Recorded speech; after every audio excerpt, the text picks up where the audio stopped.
Hello, ladies and gentlemen. Welcome to a new episode of the Newscast. I'm your boy, Hakeem Johnson. So I turned down this lovely Thanksgiving music.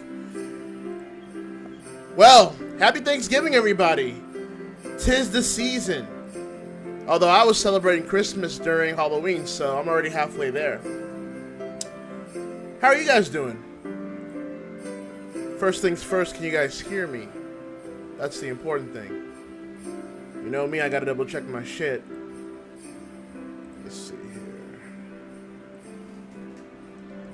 Alright. Okay. Cool! You guys can hear me. I feel not alone. Alright. Yeah, so welcome. Happy Thanksgiving to everybody on this glorious November 25th, 2021. I am Hakeem Johnson, your ACW commentator and your newscast host, as always.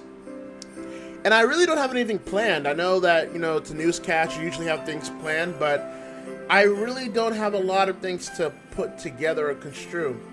So, today, we're basically just going to be shooting the shit. It's weird because it's not a shooting the shit episode, but we're just going to basically answer questions on the chat and talk with some lovely guests that I may or may not have on standby. So we're just going to have fun today, man. We're going to have fun and we're just going to chill and, see what transpires. So if you guys have any questions that you guys would like to post in the live chat, I can go ahead and answer them. The only prerequisite I will ask for all of you, you can ask me any questions except no political questions, no religious questions. I like to be a little positive this Thanksgiving. I like to be a little positive this newscast. Because contrary to popular belief, I am quite the positive man. So, I would like to keep it that way. So, no political or religious talk, no questions of that nature, I won't answer them. But any other questions that you may have, I will gladly answer them. It doesn't have to be wrestling related like it's a usual newscast. You can ask me whatever you would like. So, with that said, I'm just chilling. I've made my side of the food. I've got some good ham, and I made some rice sticks with some shrimp and chicken, and others got, my roommates out here making lasagna, which, contrary to believe, that's actually a good Thanksgiving tradition. So that's nothing to be. Hey, yo. Whoa, we got guests coming out of the woo. Yep. She liked the way that I dance. She liked the way that I would. Indeed. Oh, Where are my pants? Hey, yes, man. Sir. Where am I going? Happy Thanksgiving to all of you. I me, because I don't celebrate it. Because I'm the and I'm only gonna be here a short time because I'm waiting on my sister to pick me up to take me to her house for Thanksgiving. So, and I mean, anyone can jump in. I have no plans to really do anything on this newscast. I'm just shooting the shit, basically. Thanksgiving's treating you well, Hakeem, if I'm allowed to say it from me. Yeah, it's a pretty good Thanksgiving so far. I mean, I'm going to be in a food coma in about a few hours, so I'm just enjoying my last few hours on this earth before I bid you all adieu. That'll probably be all y'all tonight in this Discord call having. It's going to be fucking Ryan and Trish. They having 3 Thanksgivings today alone. Oh, no shit? So, yeah, because they went to Ryan's aunt's house, then I think to Trish's house, and then to Ryan's house, and then now they're just trying not to die of a fucking food overdose. Okay. Jamal's here with us, by the way, but he's just, I think, in his current position. I think he's traveling. Yeah. Well, Jamal, when has traveling ever stopped me from being ignorant? he's got a point. That's actually a valid point. Yes. There is something I do want to give thanks though for. Yeah. Mm-hmm. Even though I'm from the UK and I know I'm not supposed to do this because I shouldn't really be celebrating it, but there is something I want to give thanks and celebrate. And that is... Ladies and gentlemen, the death event of WWE in Japan. Pop a cold one for that. Oh God. Take a drink. Well, Take a drink. Take. well, I would take a drink, but I'm saving all of that for my coma. You know, it's a thing. It's a thing of science that I do. You know what I mean? It's tradition. Totally fair, but that's worth a drink if you get where I'm coming from. Well, I mean, not that you brought it up, I did have a question on the live chat about it, so I might as well answer it. Your thoughts on J Sports in Japan pretty much canceling WWE programming, and do you think eventually AEW will fill that space sometime in 2022? Well, first things first. Man, oh man, that pack was strong last night. Excuse me, forgive me. Yeah, so it looks like all WWE programming, Raw, SmackDown, and any other related WWE programming has been canceled on J Sports. There might be some residue programming in like Samurai TV and stuff like that, but other than that, looks like the final remnants of WWE Japan are pretty much done. First things first, I kind of tweeted about it early before I started this newscast, and I was like, well, on a alternative universe, Sonata is the NXT Japan World Champion, and it's a very dire world to live in. So people should be. That's one thing I am thankful this year is that we live in this reality. We live in this timeline, if you will, not that timeline. Yep. So that's all well and good. As for AEW filling that role, I don't see that happening like next year, but I don't doubt that they might have some sort of foothold sometime down the road if their partnership with New Japan might have some leverage towards that, and strong as well. So it might happen. Never say never. You never want to say never in something like this, but I mean, who knows? We'll figure it out. But there's enough like. Oh, go ahead, Jamal, because I have something to ask. But go ahead. I was gonna bring this up because word on the street is that Kenny Omega and New Japan have begun talking. So if that's any indication, oh God, maybe they're finally going to let shit go. Well, it was reported in the news articles, weren't it, that Kenny helped the deal get over, you know, for the Forbidden Door deal. Right. Like, there's bridges mending, though. Yeah, and isn't Impact partnered with New Japan, too? Yeah. Well, that's the entire Forbidden Door scheme between Impact, New Japan. I know Impact and AEW ain't doing it right now, but they could go back to it. Right. But, that's the Forbidden Door scheme with Impact, New Japan, and AEW and AAA. I've got a more under... and you could even put DDT under there, you know, with Kenny's connections to DDT and Tokyo Joshi Pro Wrestling. Right. I've got an underlying question. This goes to Hakeem. And I want your thoughts on this. Because I remember us tweeting about this. Because WWE, you know, in a sense, have just lost the Japanese market. Been near enough cut out of it. Can we all agree? Makes you wonder what's going to happen with, let's say, you know, I believe they only have like 3 mainstay Japanese wrestlers on the roster right now. Makes you wonder what's going to be happening there.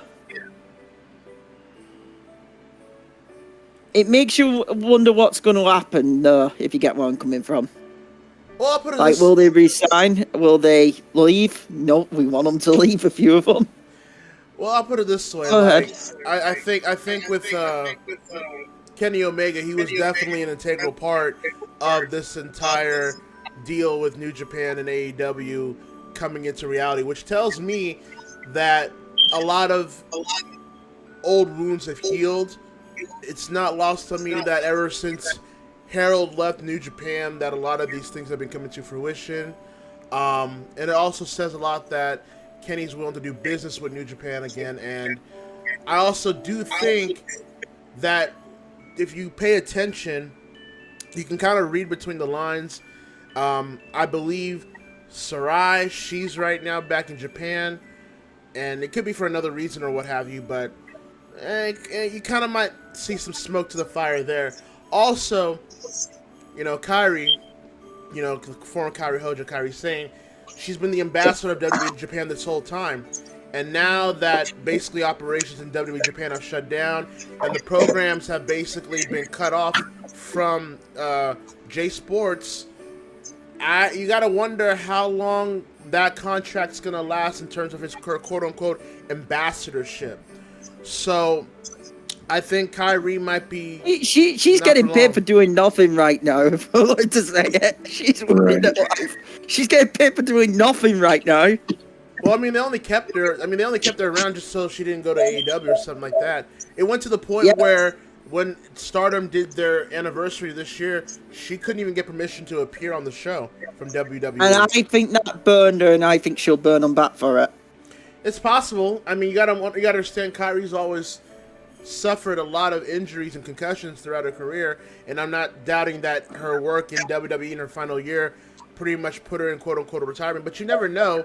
I mean, you can guess maybe in AEW, but I could see her going back to Stardom. And with Stardom the way it is now, it's not the Stardom that it was when she left, not whatsoever. Right. So she Completely has a lot of different team. yeah. So there's a lot of ways she can, or maybe she can just stay retired too.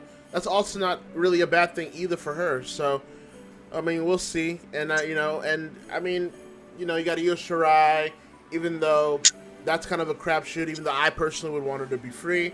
There's a lot of things you can go back and forth with certain talent, and if they want to be able to take the Bushiroad money, if you will, or if they want to take the Tony Khan money. But hey, the globalization of NXT is basically is coming to a halt. I don't suspect NXT will be behind as well.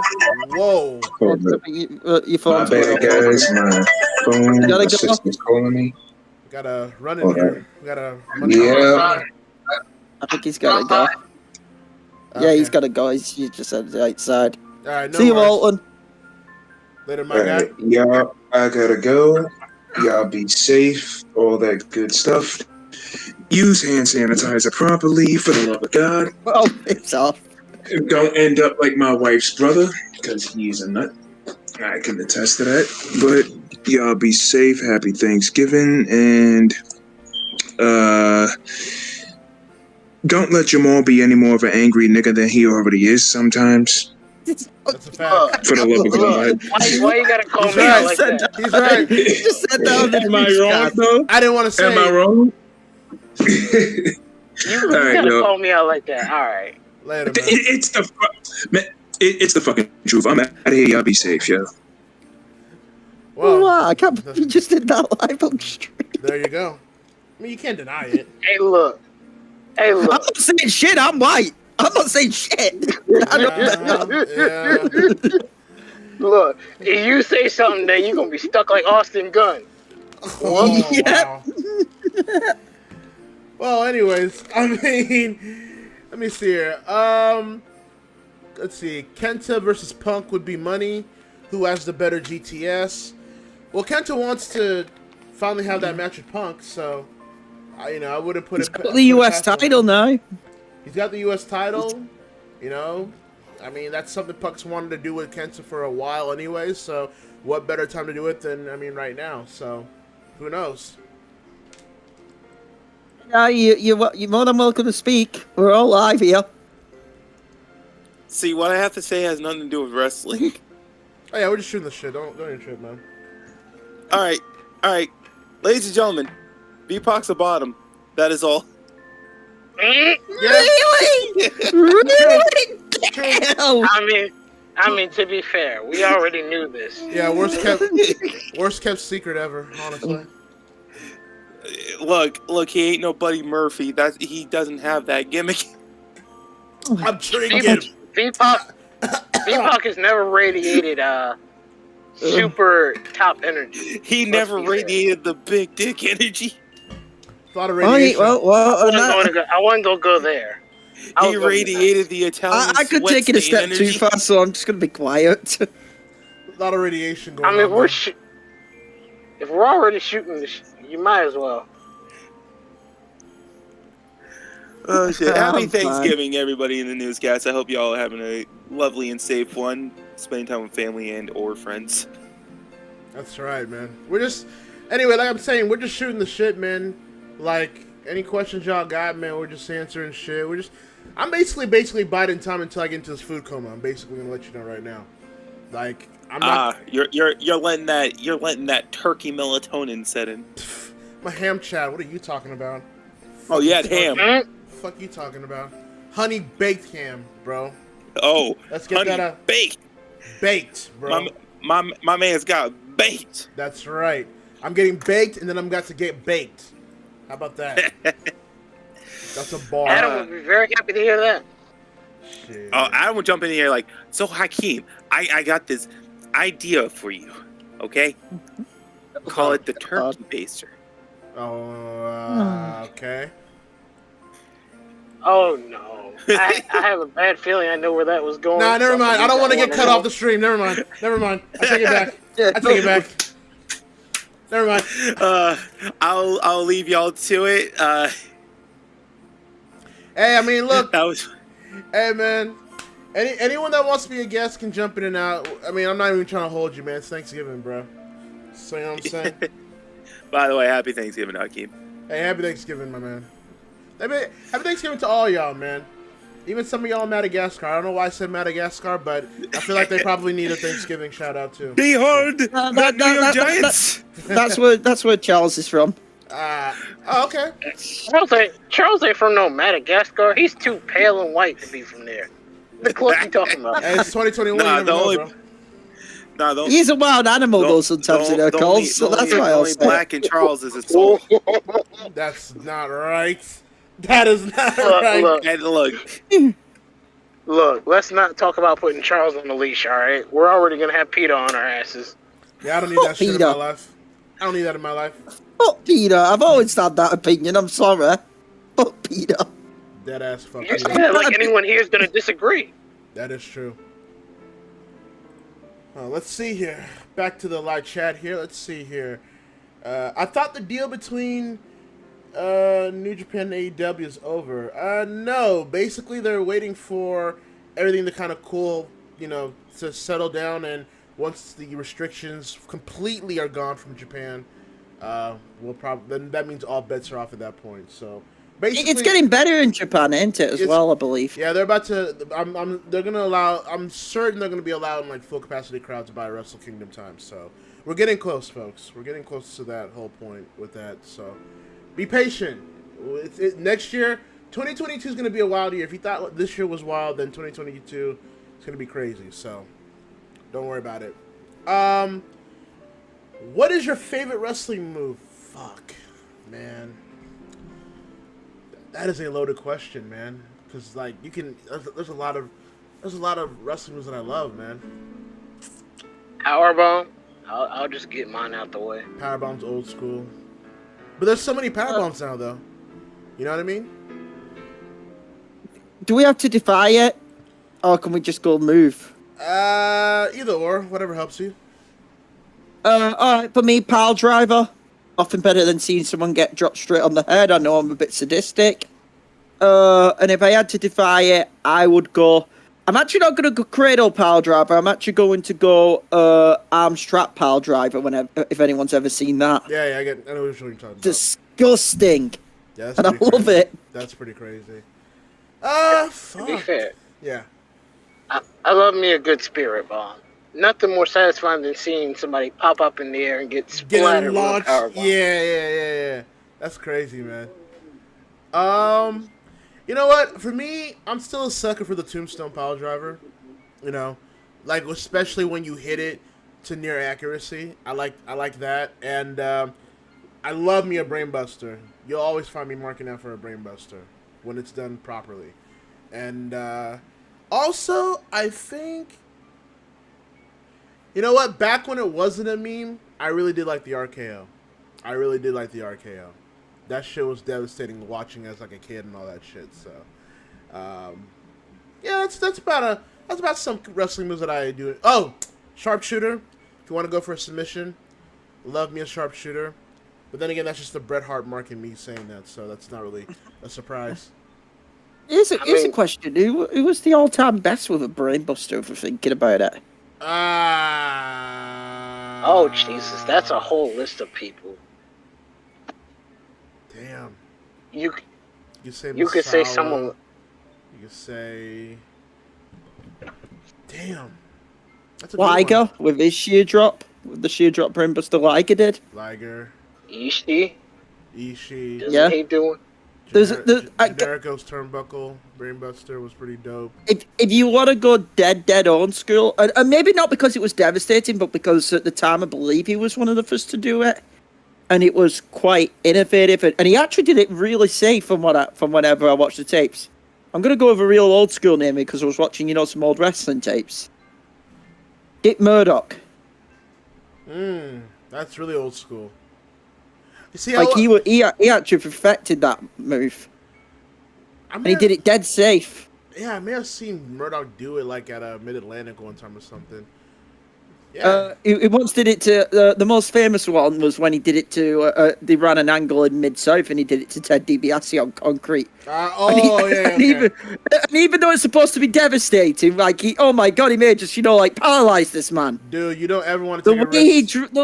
The way he dropped him so perfectly safe. Dude, you never want to risk anything doing anything in concrete, bro. Trust me. Even if you have anything protective, it's just too risky. Yeah, but he did it so safe, and DiBiase, sold it like a champ. He was blooded and all that, but it sold it like a champ. And everyone in the audience was like, "Oh shit, he just killed this man." So to be fair, a good F5 will make me very happy. Yep, that's another one. I can say that. That's probably something. If I really had to sit down and think about it, I could give you a list of shit. Oh yeah, Die saying a nice DDT. Yeah, I love Jake Roberts' DDT. It's so simplistic yet deadly. So that's another one. The way the crowd popped whenever he did the DDT. Kind of ironic that when he created that move, it was by accident. Happy Thanksgiving, you. You too. Yeah, when Jake Roberts, when Roberts actually said when he made the move, it was by accident. He wanted to do something else, but he slipped. Oh, well, did you know that one little accident would create a move so famous that it becomes a secondary move nowadays? I mean, that was a good move to go by because it created something so deadly to where now it's not even a finisher so much as a transitional move now. So since everyone basically has a DDT in their arsenal. And variations of it. It's created so many variations, double underhook, butterfly, freaking elevated impaler, and all that, I mean, I do love me a good tombstone, but not the kind of tombstone power driver that some people might be thinking of. Yeah. I like a good tombstone stretch. Yeah. Maybe with a bit of a maybe with a partner, but I'm gonna leave that conversation alone. Honestly, the tombstone pile driver, it's a devastating move, but it's one where you have to do it just right. I like how low key you completely missed the joke I was doing. No, I got the joke you were doing. I'll give you that one. Let's see here. Oh god, I have feedback DMing me saying, "What did Die say?" Well, feedback, if you want to know, get the fuck on the stream. You need a whole ass gallon. You need some water, some juice. Hey, Dad, you want to have a laugh? Feedback's DMing me saying, "What did you say?" And I'm like, if he wants to know, get on the stream.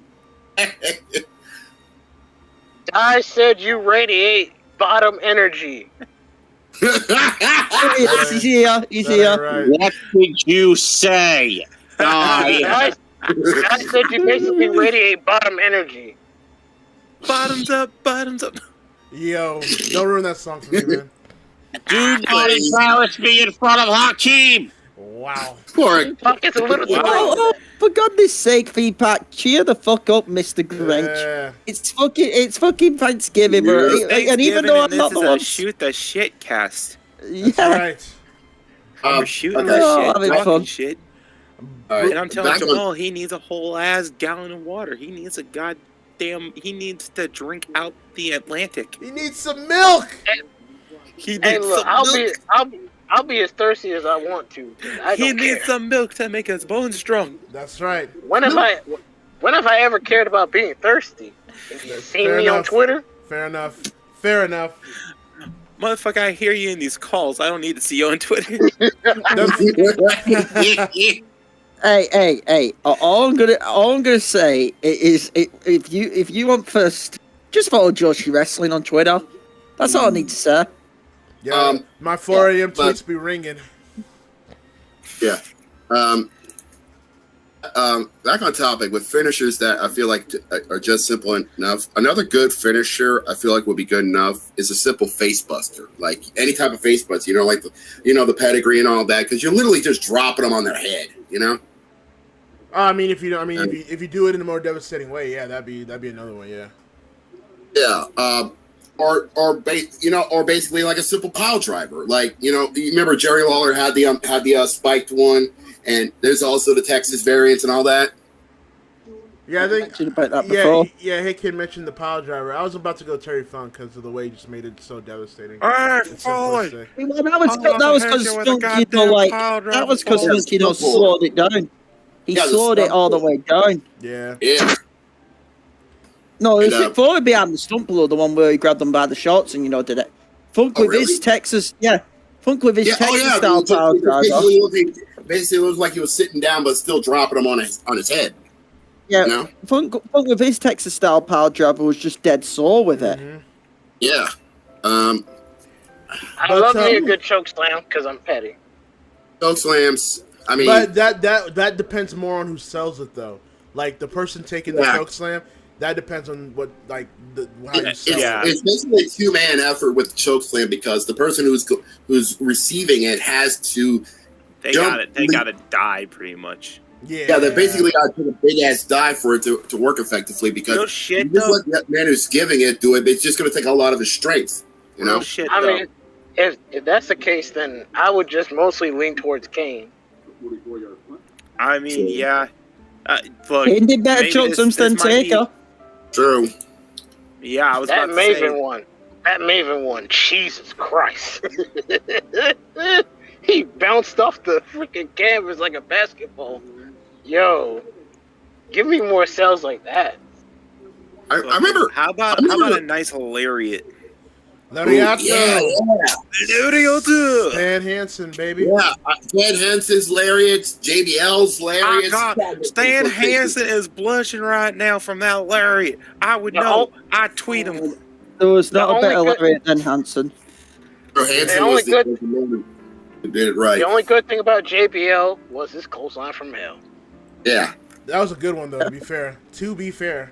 That was fucking... it's an absolute good one. I used to like... Yeah, anytime I see someone get a clothesline from hell, it's like, oh my God, he's dead! Yeah, I would always have to protect my neck every time I took it, like, to see, like, JBL give a clothesline. That's like, holy hell, we want to catch him on the end of the bar or something like that. Yeah. Motherfuckers be dunking themselves on their neck. Fuck, man. Just... Let's see, we got some questions here. Let me go ahead and try to answer them here. Speaking of Forbidden Door, this New Japan Noah thing for Night 3, Wrestle Kingdom 16 at the Yokohama Arena. Yeah, you can tell that if you followed me on Twitter, at Hakeem Wins Again, you can tell that I am very hyped up. I'll tell you this right now, I was really not excited for Wrestle Kingdom 16 other than Okada eventually being Thanos and pretending these 2 years haven't existed in New Japan. But with this announcement of New Japan and Noah for Night 3, I am all the way in. This is like the most exciting that I have been for Wrestle Kingdom all year. This is going to be... Well, first things first, this is in collaboration with New Japan's 50th anniversary, and they want to do a lot of collaborations with multiple Japan promotions. So it's not just Noah, it's going to be All Japan, Dragon Gate, DDT, a lot of that kind of nature. So in the sense of that, but Noah, I would think New Japan, and if you know the history, it's been a lot of bad blood with Noah and New Japan, and you wouldn't think that this event would even happen, but the fact that allegedly Nosawa and Gedo actually talked over this potential thing happening, it leads me to believe that a lot of cooler heads are prevailing. Noah's growing these past 2 to 3 years, and New Japan wants to do something for the 50th anniversary. So this event's happening Night 3, and a lot of people are speculating, well, what are we going to do with Night 3 if the first 2 nights are basically settled for the IWGP Heavyweight title? So there was your answer. I'm looking forward to it. You got Okada Kaido, that's obviously one you want to do. Muto and Tanahashi looks like another one you want to do. Personally, Shingo and Nakajima, the world champions of the current moment. Yes. That's the one I'm looking forward to. Battle of the champions, honestly. Yeah, I mean that you could go with Keno and Ishii, another one for me personally. A lot of Congo versus Los Inglorious to Japan. There's a lot of matches you can do a lot of matches with this event that I would be personally intrigued for. But I will tell you right now, Night 3 is my most looked after night for Wrestle Kingdom this year, or the next year. So. Honestly, I feel like this thing should have been a long time ago, but like you said, Hakeem, a lot of bad blood between Noah and New Japan, honestly, because if there wasn't any bad blood, we would have had like multiple crossover shows between those two. They would have sold out the Tokyo Dome like crazy. But just the fact that we're getting it for Night 3 at the Yokohama Stadium, I feel like it's been a long time coming, honestly. No? Oh yeah, I mean, I think tickets have already sold out. I could be wrong, but tickets for Night 3 have already sold out. So we'll see how much the capacity will be by that time. And I would hope at this point the clap crowd era ends and we'll be getting a more fully participating crowd for Wrestle Kingdom. So we'll see. Please, Lord. I mean, look. Imagine if the crowd actually had a chance to be a part of the show and we can actually hear the cheers and the boos and all that instead of just wait till they get to the ring. And it's like that could be a real big point for Japanese wrestling, Well, look, like I said, once the restrictions are like gone, like once they're lifted, I mean, watch out. Japan's going to be coming in with like a lot of noise, if you will. Mm-hmm. So I mean, it's only a matter of time, and not just like from the men's side, Joshi right now at the moment are currently going through a lot of changes. They're going through a lot of moves that are really changing their industry right now. Talent leaving, talent going, promotions going away, talent exchanges. So there's a lot of things going on in Japan right now that I think once these restrictions are over, it's anybody's game at that point. Might be seeing a renaissance of Japanese wrestling once these restrictions are lifted. Well, the hope is that New Japan, finally gets back into gear, because I've made myself clear that I have not been that enticed or interested with New Japan for the past 2 years now, with certain things here and there. But I personally think Noah's been the better promotion for 3 years now. So I think New Japan wants to really use Wrestle Kingdom to get back on track. This is their launching. This is their make or break moment next year. Now, for the love of God, do not give Evil a world title ever Fuck again. no! Please. Fuck no! Why are you guys jinxing it? Now he's going to. You guys didn't even have to say anything, and now It was him who jinxed it. It goes on, Jamal. It goes on, Jamal. Hey, look here. I don't want to hear nothing from the people who jinxed Matt Taven winning the ROH world title. For me? That was not me. That was Sahaya. You damn well know that was Sahaya. I'm still gonna point that at y'all because y'all jinxed the heck. You know for a fact that was Sahaya. Don't fucking lie. That was Sahaya. The reason why that happened was because that motherfucker, and yes, I say that affectionately, that motherfucker all week was saying, no, there's no way they're going to put the belt on tape, and there's no way they're going to put the belt on tape when it came to that MSG show. And all fucking week, we kept on saying to him, if you don't shut up, it's going to happen. It's it's going to happen now. And guess what? It did happen. And now Zahaya's going to live with that for the rest of his life. I cannot believe Dick Togo really got into Gato's ear and really pulled that off. That was ridiculous. You know what I mean? It was. Look, I'm going to say this now. If Okada decides to face off against Shingo and it's title for title, I wouldn't be against it, because honestly, night one main event. Okay, night one main event is night one main event's Okada Shingo. Basically, the winner faces Ospreay on night 2. Honestly, I would want. Okay, no offense to Shingo, I love the man. I'm glad he's finally got the world title, but I feel like for New Japan, put the belt on Okada, and then have a rematch at either New Year's Dash or Dominion. And make it title and make it time for title and let us keep the old heavyweight title. I bet they're going back to the old heavyweight title. I think the world heavyweight title's done after this event. Or I I think can just, it was a great idea. Okada wins the whole weekend. I'm Go going to ahead, say Jamal. this now. But go ahead, Jamal. look, I just saw him with that old belt, and I was just like, that's beautiful. I don't want to see this new belt because this new belt is just no. Yeah. It looks like a Power Ranger shield. Like I don't want to see a Power Ranger shield as a championship. I'm I want sorry, to see that old belt.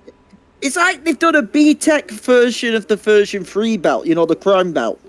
Yeah. Which, by the way, I love the Crown belt. I think it's a gorgeous looking belt. I get it where everyone's cup of tea, but I actually love the Crown belt. But this version sucks. It's like I don't even go like Power Ranger shield. I go like a Kamen Rider belt buckle. Ooh. That's what it is. Wow. I'm going to say is this. And I know people who like Kamen Rider, and by the way, it's an awesome show. But that's what it is. That's what the title is. I'm going to say this now. I feel like it was a good idea. Good idea from them to make the world heavyweight title. Genius. It's just the way they executed it. Well, I mean, we have been joined by more guests. Adam Jackpot and John Blackles, if they want to speak up, can join us anytime. Adam, we're on the newscast. You can speak up if you're able to. Yeah. I hope you ain't stoned. I hope you are. But no, I'm just saying. Hey. Nah. Oh God. Speaking of Adam, I did Adam and Zuhai's podcast last week, so if you haven't checked that out, go check it out. It's we did like 5 hours of it. That was crazy. 5 hours of Hakeem burying Alley Catch. That sounds about right. Fuck yeah. And I do it again. Unbelievable. I mean, to be fair, her match with Big Swole on what was it, Dynamite or Dark? Was Dark. not all that good. I didn't watch it though, but It was not all that good. you don't Like say. I was just like, bruh. You don't say, Jamal. It wasn't good, really, brother. But going back on topic though. Look, it's not the hottest it takes. Look, Shingo Takagi, I've been with that dude since Dragon Gate, so everyone knows that the way I feel about his world title reign, I'm all in with it. I loved it last year. I've loved it this year. It was the man's time to be on top. That said, and while I do think in certain aspects he may still be Wrestler of the Year to me, I do feel like this has been a filler IWGP title reign. And I do think unfortunately with Wrestle Kingdom, it feels like he's the third wheel here.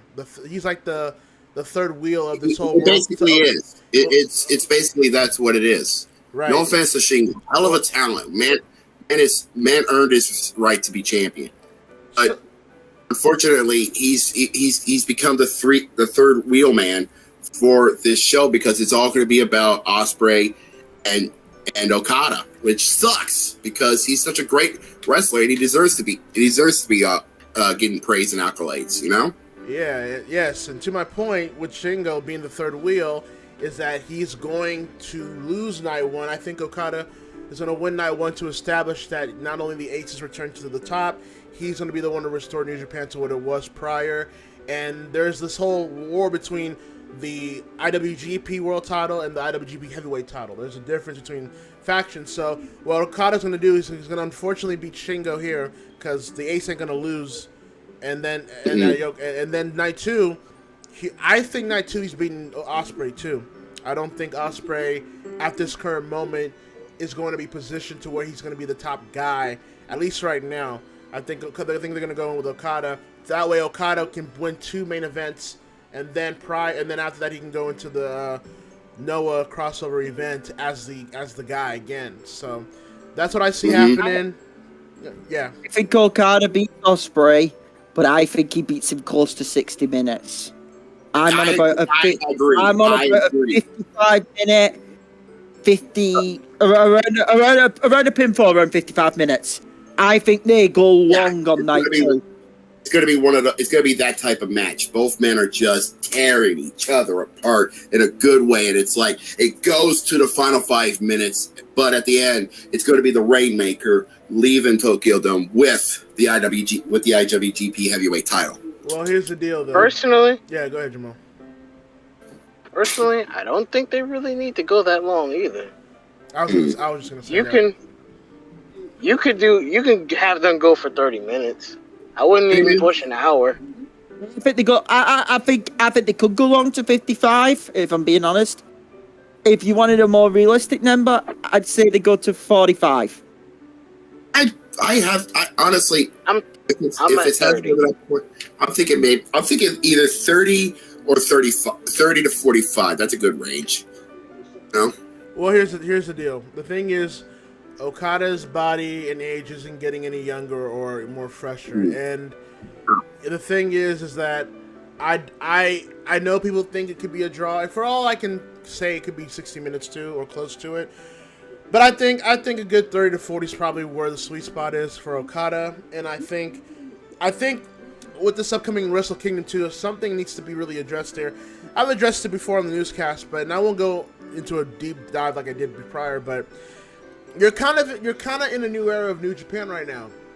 The era of Tanahashi and Naito and Okada is coming down, or is winding down, if not completely done with. I think it's now more so in the era of the Ospreys, of the Shingos, and of the Ibushis, and the Jay Whites and Sonatas and Evils, unfortunately.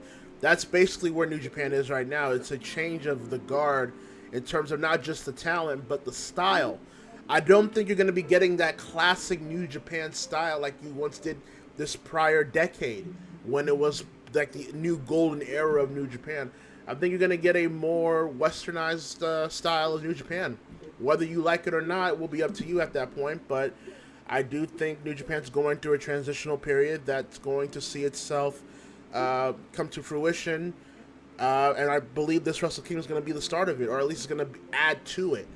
So Okada Ospreay, I don't see 60 minutes really. 30 to 40 minutes is probably your best bet, but because you got to understand, Okada's got to do Shingo the night prior.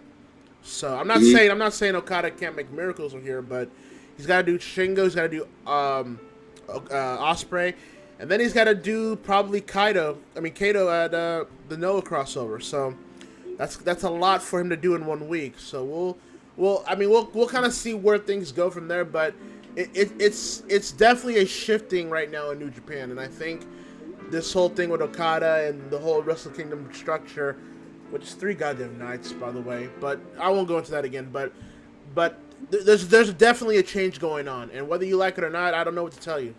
It is what it is. At that point, honestly, look. We all agree on this. New Japan is going into a transitional period. Okay, we're not going to be able to see the New Japan we've known, like long matches with heavy strikes and lots of big moments. I don't think that's going to happen.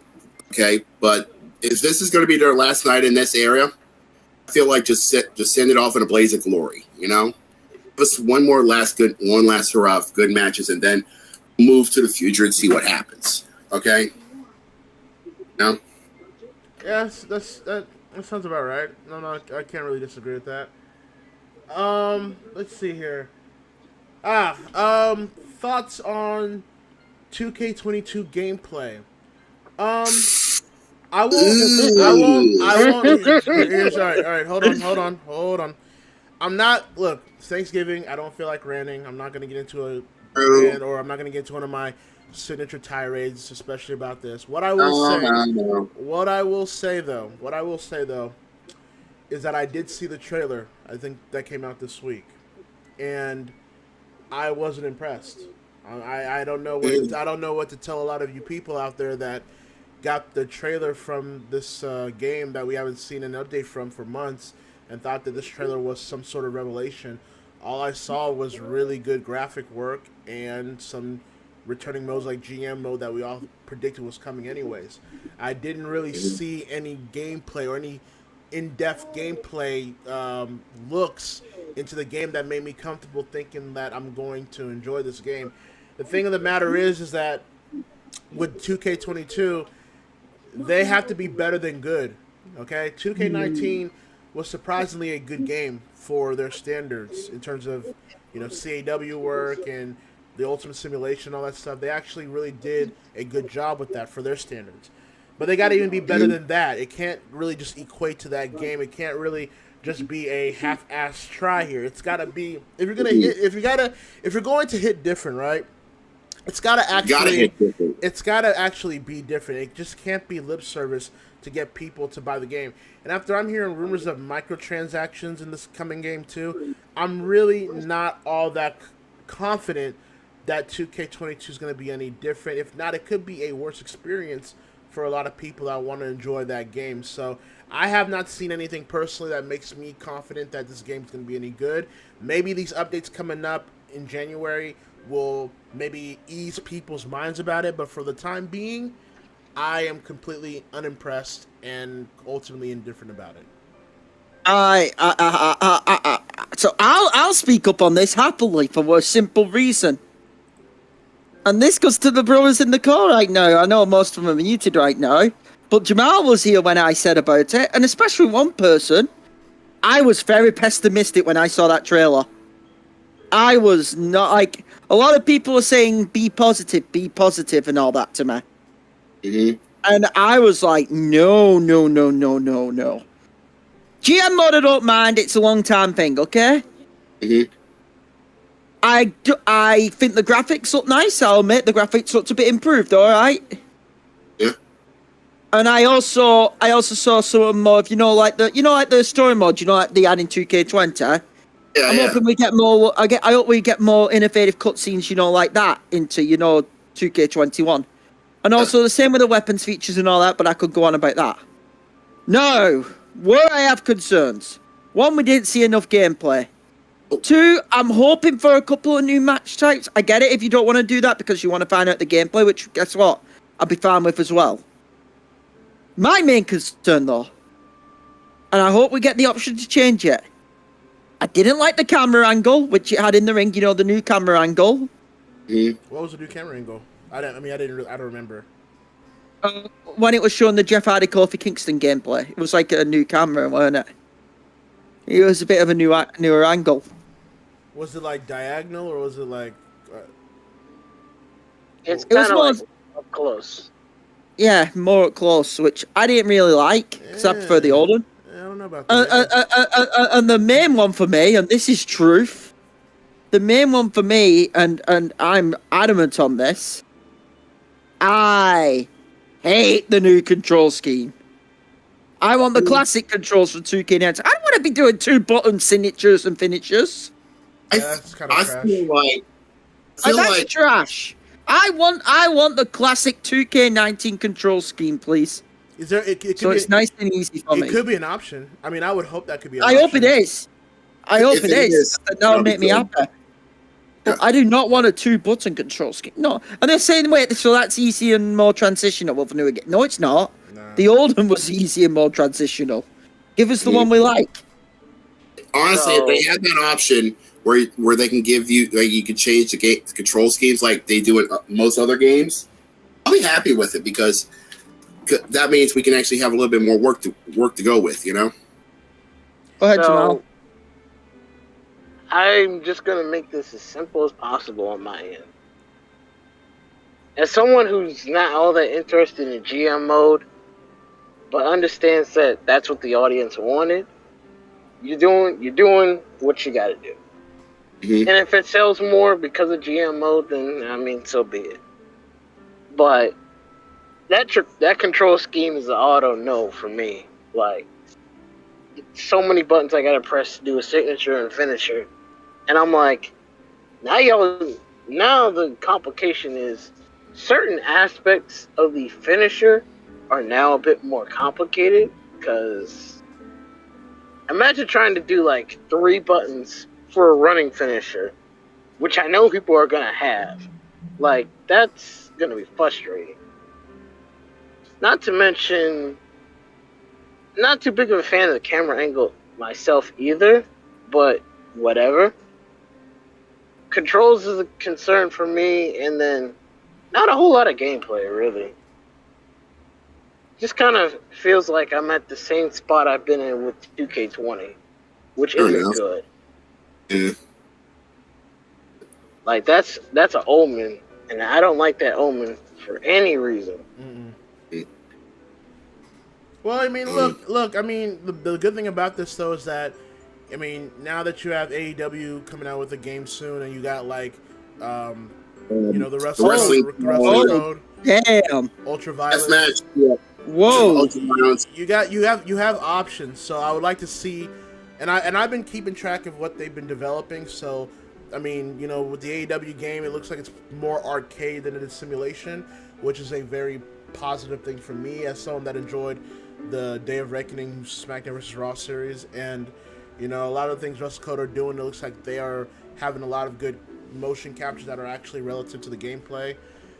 So Yeah. I'm interested with the development so far, but but with 2K they really gotta nail it out of the park because look, Yeah. Because, yeah.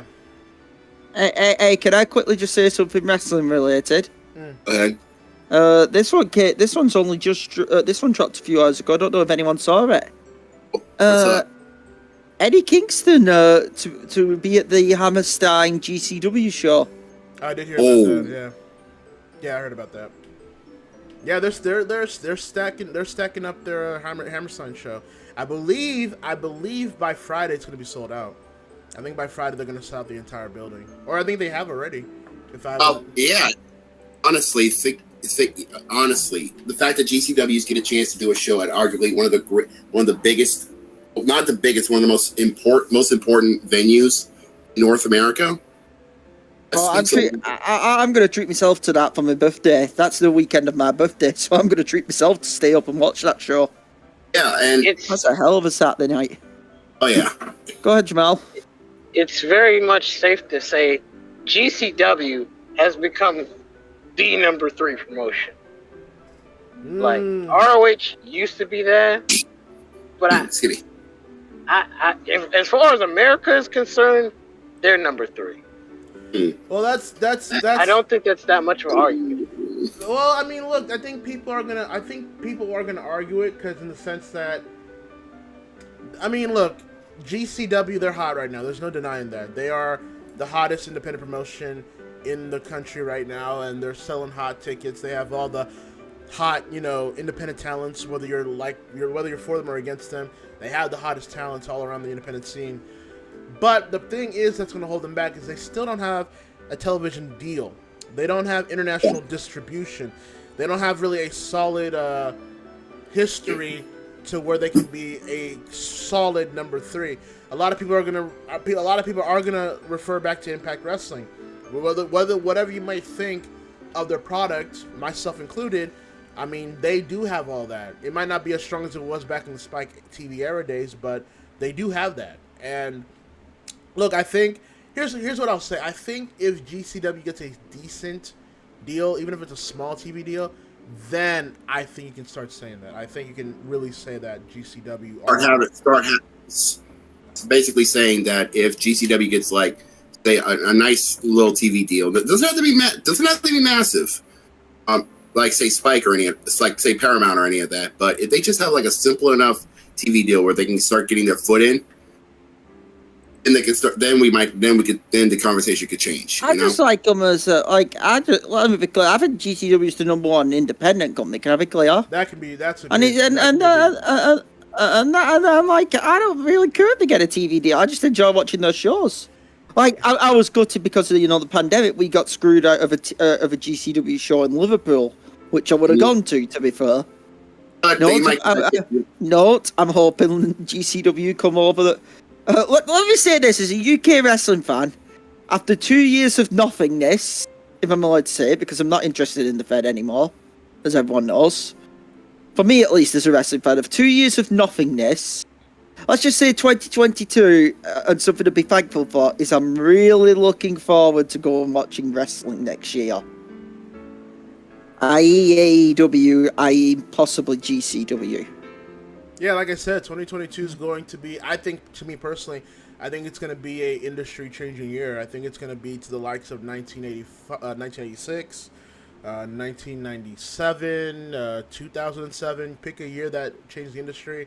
I think 2022, if not 2021, is going to be a year where a lot of things are going to change. You're going to see a lot of things come into effect after years of built elsewhere in that nature. But Let me go ahead and get back on the live chat here.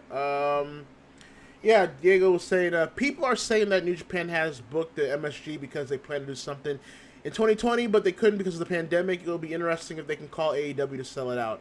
I do think New Japan will find its way back to MSG, unless WWE still has that exclusivity deal with Madison Square Garden.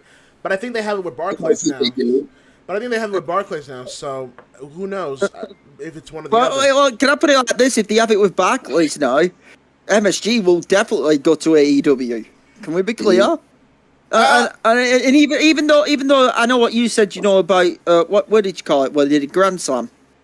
AEW's New York. Barclays Center security friggin' sucks. Yeah, but everyone's known that. I heard Arthur Ashe's wasn't any better for Grand Slam, to be fair, but because like people weren't checking for vaccination cards, and people were just like the lines for the merchandise sales were long and crowded and all that shit. So, but to be fair, Arthur Ashe has a non-traditional wrestling security, so they weren't really prepared. They weren't for a wrestling prepared for a wrestling show. You're basically getting a tennis arena, tennis stadium set up for wrestling. All we'll say though. Can I go on this, right? All right, you had this incident with Seth Rollins, and then 2 years prior to that, you had the thing with Bret Hart. Yeah, which I was there to see firsthand. Both in Barclays. Barclays Centre needs to get its shit together. But then again, anything coming from the Barclays Centre needs to get its shit together, to be fair. I fuck the Brooklyn Nets, and that's all I'll say on that. That's a good story. That Seth Rollins story is just a whole bunch of just what the hell is going on with that dude? Yeah, what the hell's going on with some of the people involved with that? I'm not Seth's biggest fan, but I don't know if I want to give him credit.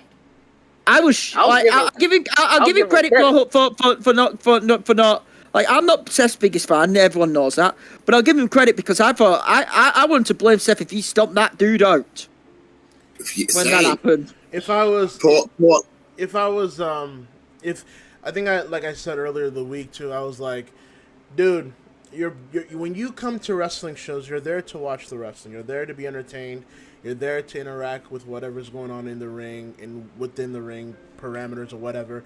You're not here to jump over the barricade and start shit, because as soon as you jump over the barricade, your ass is on the line. At the end of the day, you are going to have whatever comes to you the second you jump over the barricade. This was happening in NBA arenas, this was happening in NFL arenas, and now it's happening in wrestling events too, to where a lot of these fans feel that they are entitled to just go over the barricade and start shit.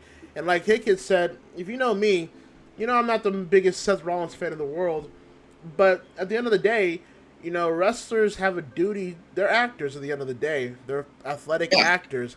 And when a fan jumps onto a stage and perceives themselves as a threat, I'm going to instinct mode. Yes, I'm going to beat the shit out of you. I mean, look, I know there's it happened here in the UK at the indie show at Ref Pro. Yeah, an idiot fan headlocked Ospreay. And listen, not everyone's a fan of Ospreay. Can I be clear? I'm aware. Dickhead human being, I would say he's been overhated over a few claims. I.e. that company which one time sent him up. Which got revealed. Oh. But I'll say this truthfully. A drunken fan headlocked Ospreay and all that. And like Hakeem said, when you do that, he perceives you a threat. Ospreay fucking headbutted the guy. He did. And I was like, fucking kudos. Because that's what you get. No fucking better.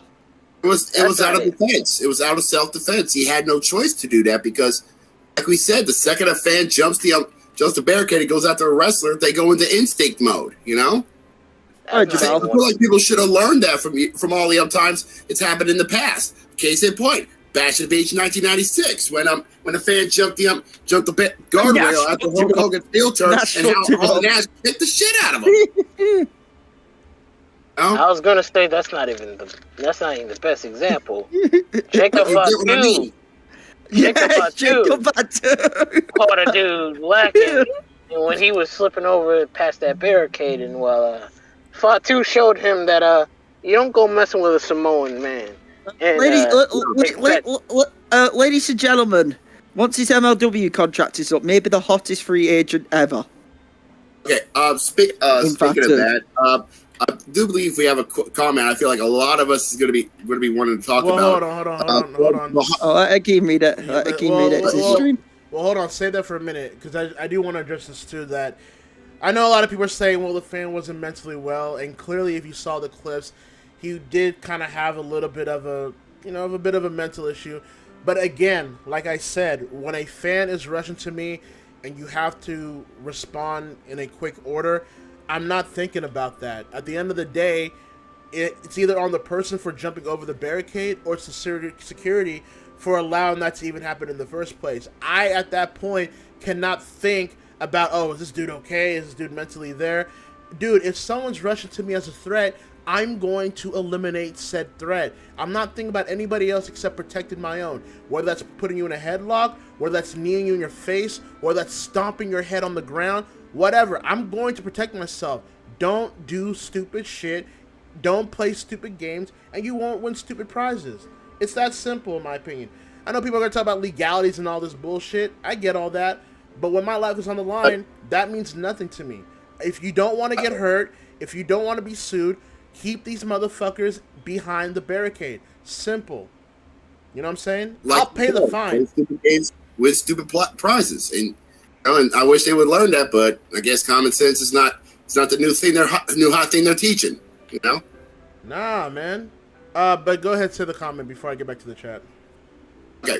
So I'm gonna actually put this as a question. We all know that WWE this year is gonna be known as the year they decided to just get the cut hammer and just go to town, you know?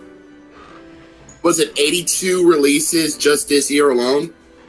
Yeah, and there could be more. I'm not ruling out more because there's the Christmas period. Yeah, and here's the question from Mohammed Salman. What do you think will be next to the chopping block, basically? Well, here's the thing. I'll say this first off. The annual Christmas one is coming up. I will let everyone know that. There's usually some around Christmas. I was going to say... always... I was going to say, yeah, Hakeem basically said it for me, but I think I said it, not this recent release, but the 2 weeks before this one. I said something to the effect like, this isn't the last release wave we're going to get, and literally 2 weeks later, we got another set of releases. I still don't think we're done this year. I think we're getting another wave sometime around Christmas, if not a little bit before, until the new year. I think they're just cutting a lot of talent that they see as expendable to clear their bottom line, to clear their portfolio. In terms of who's going to be in it, well, here's the deal. Now, maybe I might not be one to ask because I don't really follow the product like that, like I used to. But if you do follow the product and watch the TV every week, if you see people consistently losing, if you see people consistently getting buried on or off the ring, or if you're not seeing people commonly at all, that might be your clue as to who's going to be gone and who isn't going to be gone.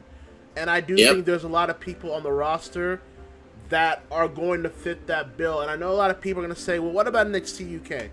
Well, to me, in my opinion, I think with NXT UK, I think they're going to wait I think they're going to wait into the new year to where they're going to pick out the few standouts from that brand to transfer over to NXT USA and cut off basically everybody else. They're going to shut down the entire brand.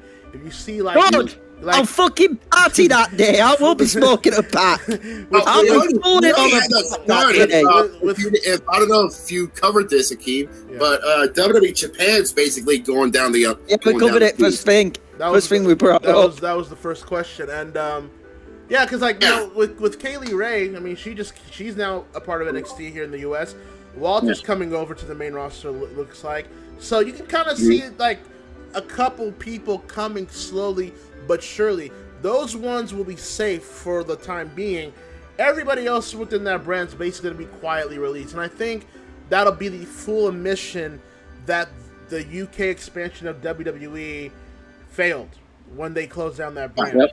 That's going to be the admission. Because they'll never... It'll be party time. They'll never tell you publicly, But once they close down that brand, that'll basically tell you like they failed in their mission to not only globalize NXT, but to have a stance within the UK market with WWE after completely stripping away the entire UK scene when it was thriving. I'd never seen anything like that. Getting back to the releases for a second, because I just realized I didn't have my mic on. Right. Good job. Whoa. Because I was in the middle of cooking. But yeah, as far as I'm concerned, anybody who's on the chopping block, anybody that Triple H had faith in.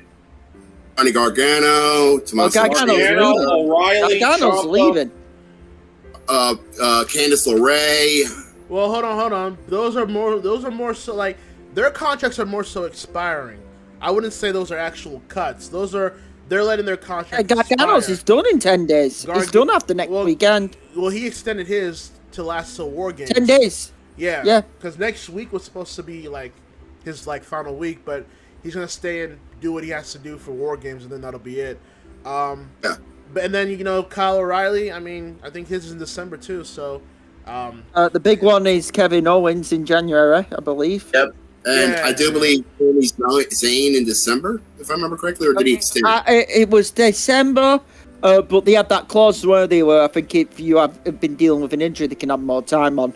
So I've heard that's been extended to March.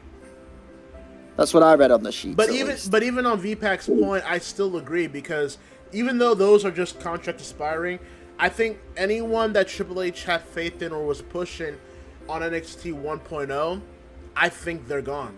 Or if nothing else, they'll be de-emphasized. They'll either have to stay in NXT, or if for God knows whatever reason they get called up to the main roster, they won't be as prominently showcased like they were in NXT. I do agree with VPAC on that. Yeah, case in point, look at Kyle O'Reilly. Yeah. Kyle O'Reilly looked like they were setting him up to be like the next top star for NXT. And then 2.0 happens, and now he's reduced to being in a tag team with Von Wagner. He's not that good on the microphone. Who's already on SmackDown, I believe, if I've seen already. He's like, he's Von Wagner. He's already on SmackDown. He's like Adam Pearce's security man, ain't he? Yeah, see? And look, all I'll say, you're not buying Dance Away for Bobby Fish in AEW. You're not doing it just for him, okay? I'm gonna leave it at that. Everyone knows. They're basically beating you with the baseball bat at this point of what's about to happen in the next few weeks or months. But here, a thing too. I've been ringing the sound alarms. I've been saying this for months now, maybe even a year now. But it's not that far fetched, man, to think Triple H is on borrowed time. I've been telling you guys this for months, and and a lot of people thought, Triple H, he'll never be he'll be a prominent figure. He'll be a prominent executive. He'll never leave the WWE. I don't know now, man. It's looking a little shaky around these waters. Considering the fact that now Vince runs the very brand that he helped create, that's the big warning flag, Yeah. Well, y'all know why Hunter lost the war. He did. That's and Vince think he can pay for it. Yeah. That's what I was. What's Adam? Ready for your big audition? He never won. Yeah. Adam, we can hear you telly, I believe. Yeah, I understand. No, it's all good. But I was basically just gonna say what a war he never wanted. Yeah. Yeah, it was basically a losing battle, even if they were trying, because remember they were dealing with a lot of other things as well aside from AEW starting to gain momentum, Well, that's been obviously documented too, but I even talked to this about with Adam too, and it's the simple fact that I think Vince looks at Hunter as a loser for losing to AEW, and that's something that he marks Hunter with, because he entrusted Hunter to lead NXT, and he was doing well for a while. I mean, you're gonna always coast with the momentum of having the top independent talents worldwide in your brand and putting on the best super matches you can possibly do with a crowd that was looking for an alternative. But once AEW came around and NXT was used as a weapon against the new kid on the block, all the goodwill and PR that NXT had garnered for years basically was ruined. Out the door. It was when they joined USA. Yeah. When they moved to a different night and joined USA Network. Essentially that. When you should have stayed on Tuesday. When you stayed on Tuesday night. When you essentially use them as a weapon, when you essentially start counter-programming the new kid on the block, when you start actually going after the actual alternative to a quote-unquote alternative to the main roster, but still within WWE parameters, you set yourself up to fail. And Vince, even him keeping Hunter down, even though Hunter wanted to do many things here and there, I mean, the simple fact is they lost to the Elite. They lost to AEW. And Vince looks at Hunter as a loser, someone he can't entrust the entire company with, because Triple H was going to be given the keys to the kingdom at some point. But now you see, that now Hunter is being looked at as a failed executive and a failed leader, and now his whole he got demoted 3 times. He started having less involvement with the brand, let alone the WWE day-to-day operations. You don't even see him now, despite having his health conditions. But even he hasn't been seen publicly. A lot of his works within NXT has been decreased, if not completely erased. Nick Khan starts coming into the play.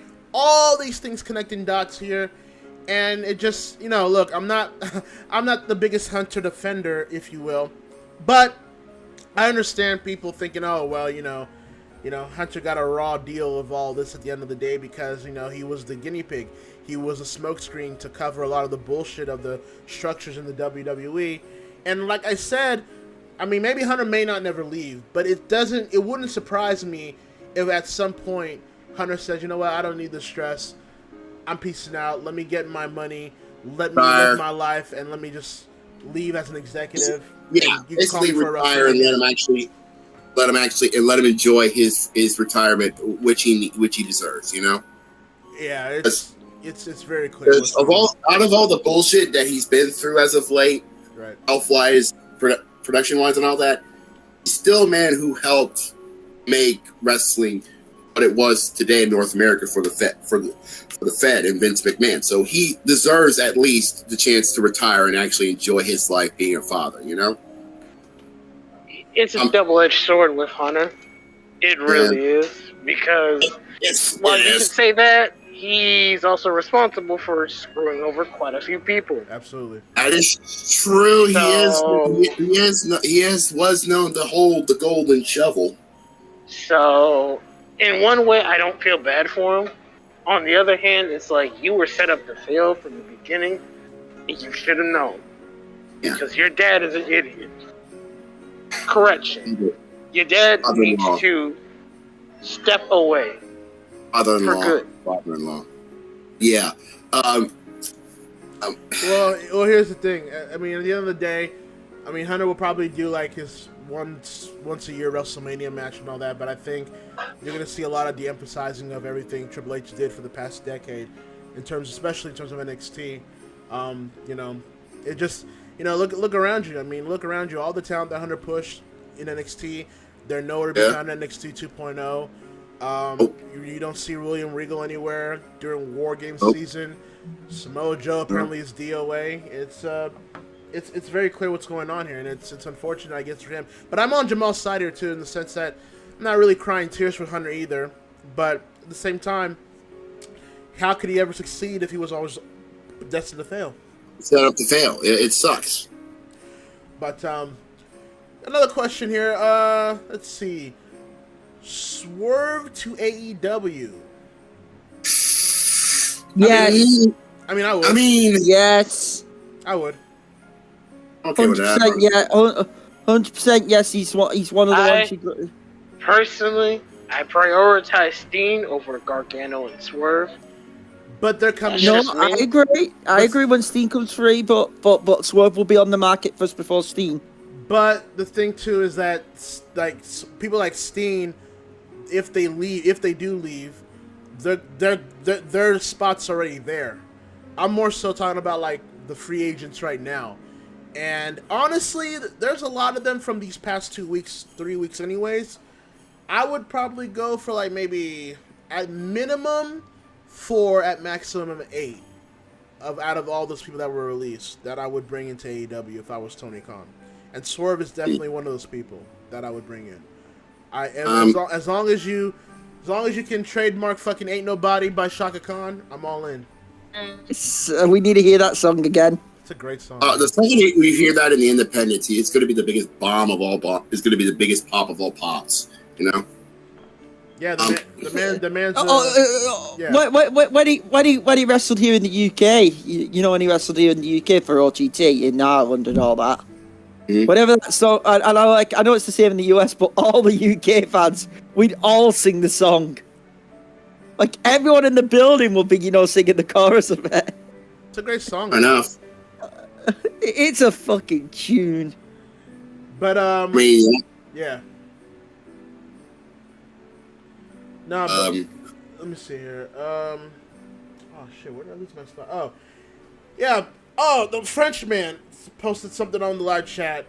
Blacko said. He's in this chat with us right now, by the way, but I know. he's not able to get on his mic. It's too pussy to get on. No, I'm playing with you. Happy Thanksgiving, John. But let's see. He said, "Hey Hakeem, happy giving of thanks, or as I would say, French giving. Don't ever say that on my live chat again, John. Did you happen to see Ricky Starks and Sean Ross Sapp's tweet about no DQ call? I actually did before I started the newscast. I actually saw that conversation. That was amazing. Knowing that Ricky Starks. They talked about the Mr. Clean and the Mario Brothers, and they just brought back memories of, you know, when you used to watch No DQ CAW. That's how influential that brand was. That's how influential a lot of that was to CAW then and still is today. All of core wrestling should stand Team Taz now, if we're being honest. Fam. I agree. I think I agree. I highly agree. The fact that Ricky Starks is a fan of Call and knows about it and loves it is the biggest shocker to me, because we now have confirmation that pro wrestling loves Call. You know. I'm surprised a lot of these major companies haven't co-opted CAW yet. Like, I'm surprised they haven't. That's probably coming anyways, but I'm surprised it hasn't been done completely yet. But like I said before, there's no ACW without No DQ Call. I've made that very clear. So, No DQ Call was the gatekeeper to virtual wrestling. You know. Yeah, it's influential to, like, not just CAW then and now, but pro wrestling in general, I think. And I remember years ago when I said, like, CAW was an alternative to pro wrestling, and I got a lot of blowback from a certain section of that whole brand, but it just proves how right I was now in 2021, how CAW is and still is an alternative to pro wrestling. If you're not really fond of pro wrestling at that time or right now, CAW is right there for your entertainment needs. Whether it's for ACW or whether it's everywhere else from the people that do CAW on this chat room, in the call, or anywhere else. CAW is alive and well, so, be thankful for No DQ CAW for that. Let's see here. Who hated Survivor Series this year? I sure did. That was the first time ever in my lifetime that I never watched that pay-per-view. Go ahead, Adam. Cheap plug, listen to the floor post this week or when it comes out, because I have a whole hour of myself ranting about it very hard. It was the worst show. It's worth a listen to hear Adam rant about that pay-per-view. I'm not kidding when I say it's probably top 3 worst shows I've ever seen in my life. This is coming from the pothead. The Potfada himself, who's been and I love Black Rain, so.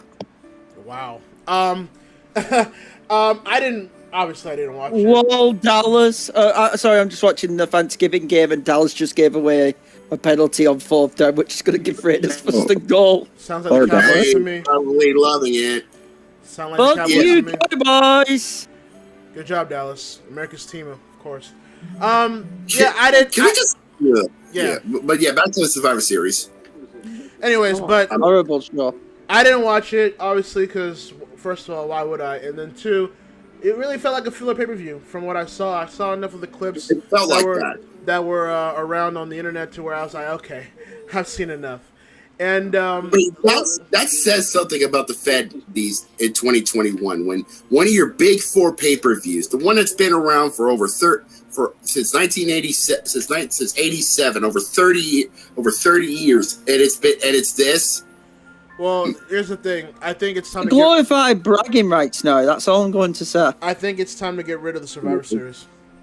I think it's time.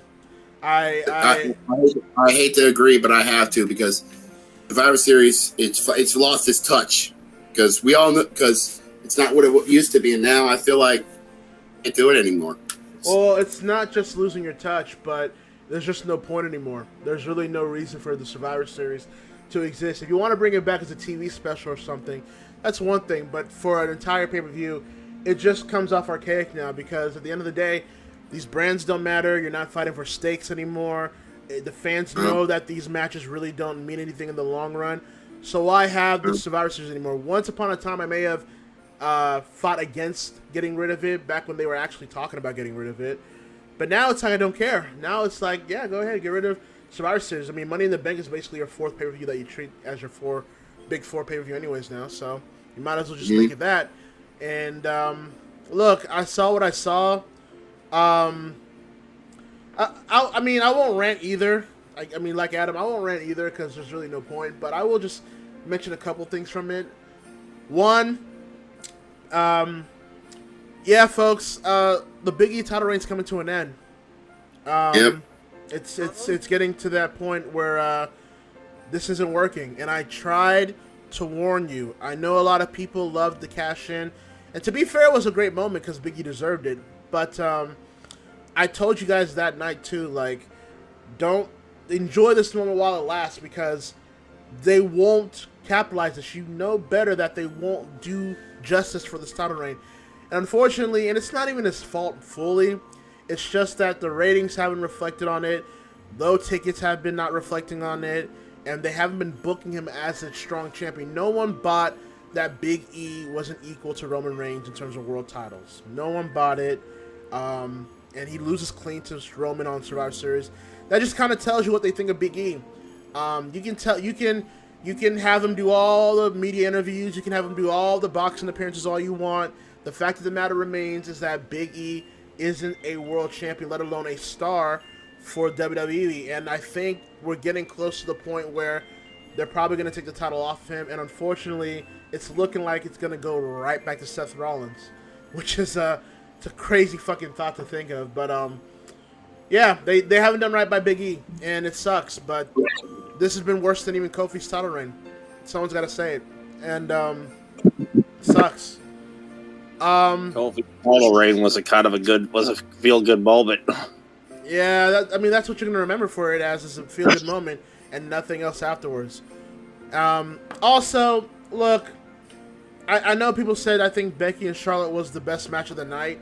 I guess. I didn't watch it. But, I mean, look, we all knew that they had real-life heat and they were going to use it to make it a work-shoot program.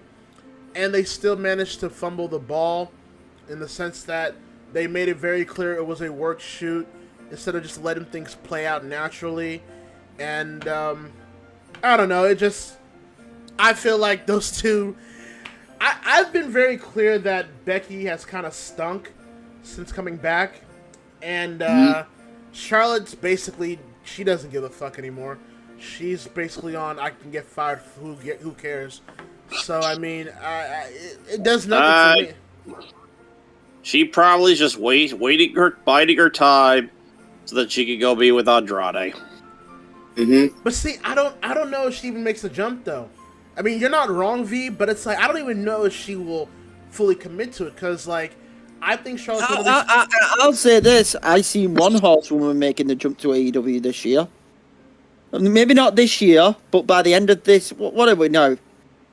Within the next 5 years, I definitely see one horsewoman making a jump to AEW.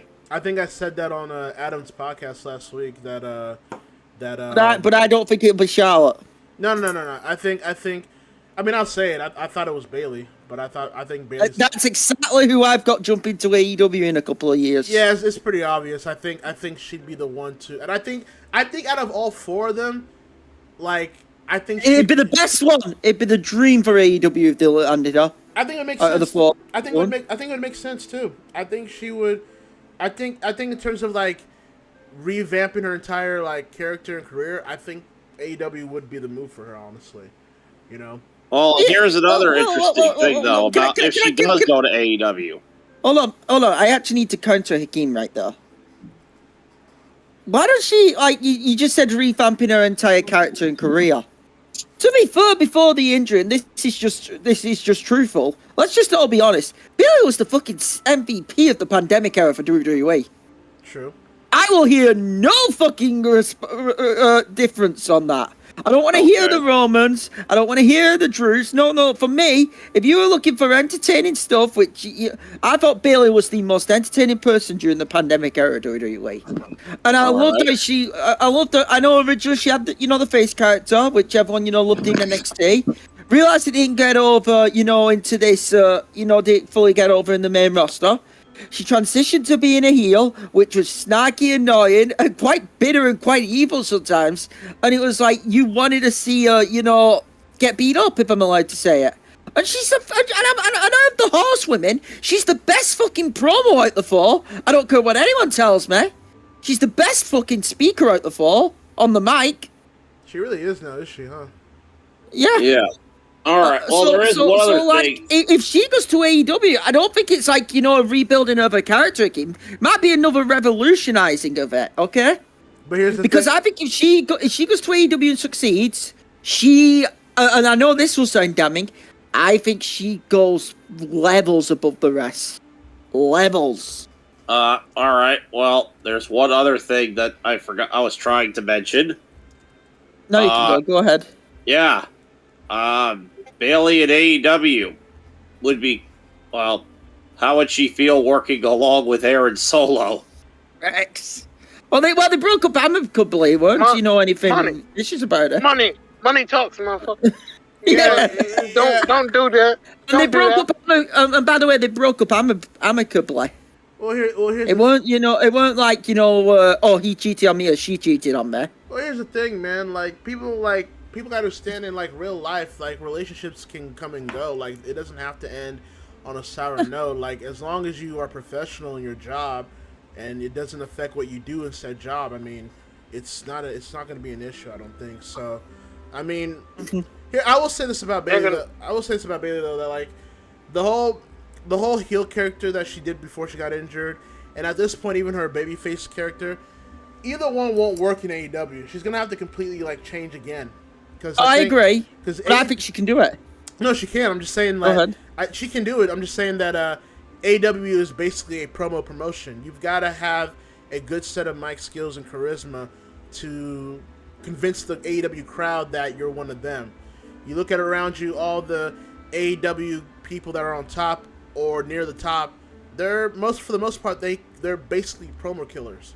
So I mean, with Bayley, I don't think she can't do it, but that's what it's gonna have to take in order for her to revamp herself. No, from that side I can understand. Okay. Yeah. Because I would say Bayley's like the second and best wrestler in the group, maybe third. If you want to put Charlotte, I would say natural wrestling, it's Charlotte. But Bayley for me is definitely the best promo worker out the four, and I think she's the one who can pull it off the most.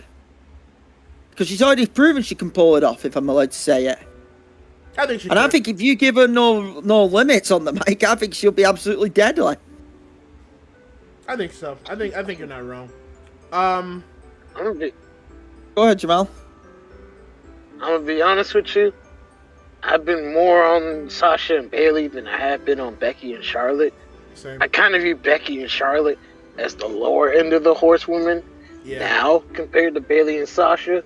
And I've been kind of feeling that way in the past couple of months. Yeah. Really for longer than that, but we ain't gonna go into this detail about that. You can argue Sasha and Bayley's match at Brooklyn TakeOver basically had started a lot of the shit. So they're more influential than those two, and quite frankly, Bayley's the better character of the four. Sasha's the better in-ring worker. So Sasha has more star power than all of them now. Yeah. Especially with the Mandalorian. There's no way anyone's gonna convince me of otherwise, especially with that Mandalorian role that Sasha got. She's above all of them in terms of star power. I don't disagree. You ain't convinced me. Let's see here. Damn. Let me see what else I got here.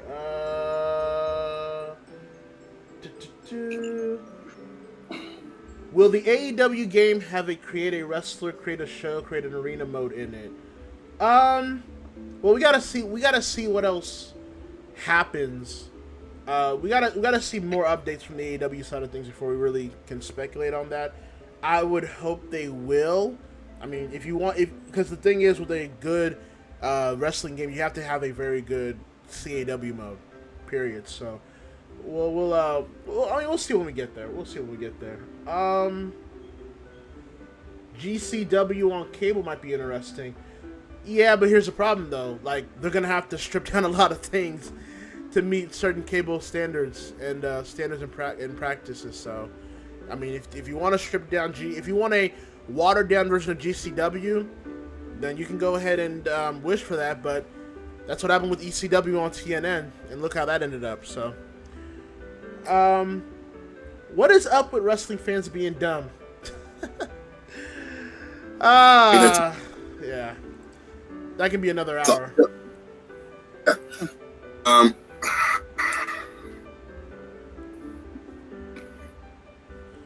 Let's see here. Could Triple H buy Ring of Honor? Well, look, I mean, the library's up for sale. Yes. So, I mean, and Triple H has, yeah. I can see a yes, but no. Look, it's up for grabs for anybody. It's like whether it's WWE, Triple H, Tony Khan, hell, even maybe a Jeff Jarrett's out there somewhere. But I think with Ring of Honor, like, first things first. Final Battle's definitely the last stand.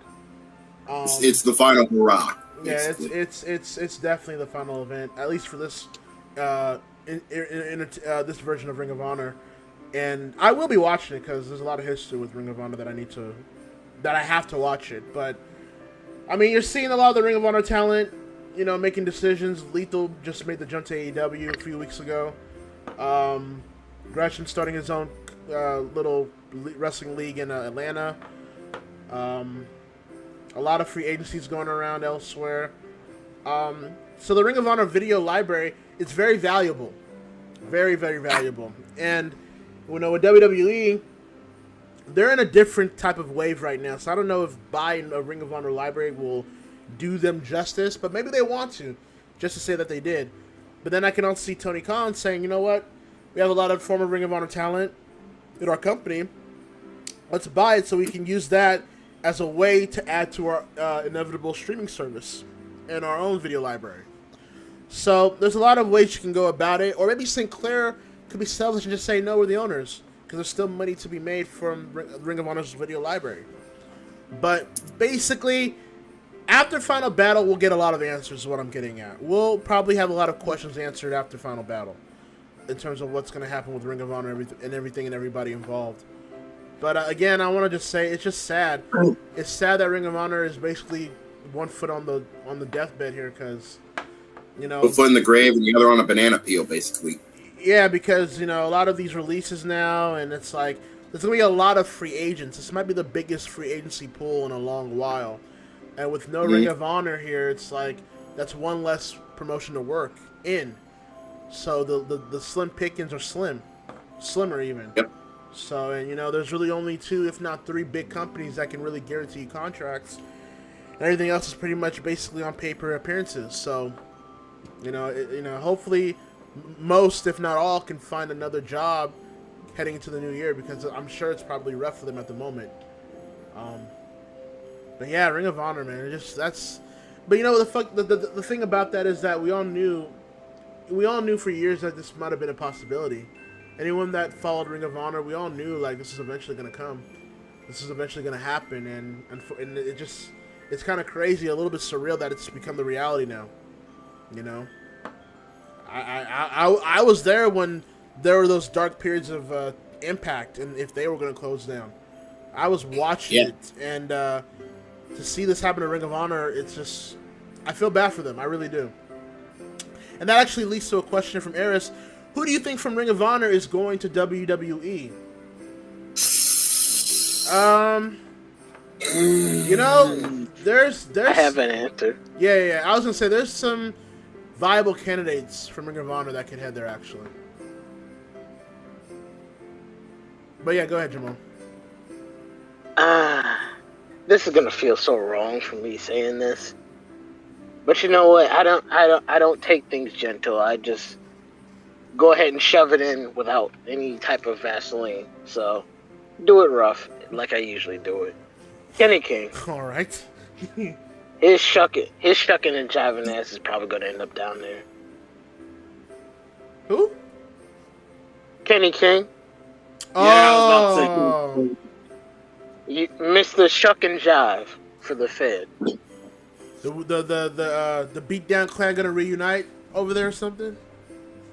Oh Jesus Christ.